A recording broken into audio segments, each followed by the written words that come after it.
আসসালামু আলাইকুম all, welcome to my new long video. So আজকে আমি আপনাদেরকে জানাতে চাই চুরির বিজনেস নিয়ে খুঁটিনাটি কিছু বিষয়।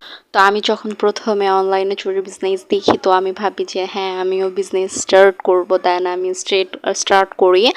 বাট প্রথমেই আমাকে ঝামেলায় পড়তে হয় চুরির প্রোডাক্ট পারচেস নিয়ে।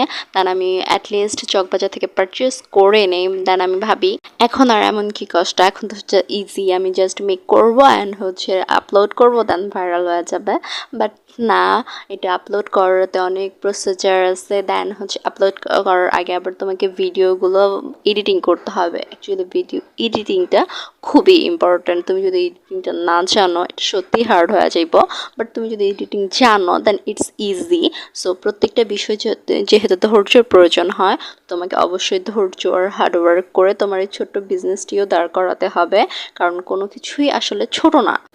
অ্যান্ড কারোর যদি ভিডিও এডিটিং সম্পর্কে কোনো প্রশ্ন থাকে, দেন তোমরা আমাকে কমেন্ট বক্সে জানাতে পারো। তো আমি তোমাদেরকে জানিয়ে দেওয়ার ট্রাই করবো যেন তোমরা এই ভোগান্তিটা না ভোগো। আসসালামু আলাইকুম।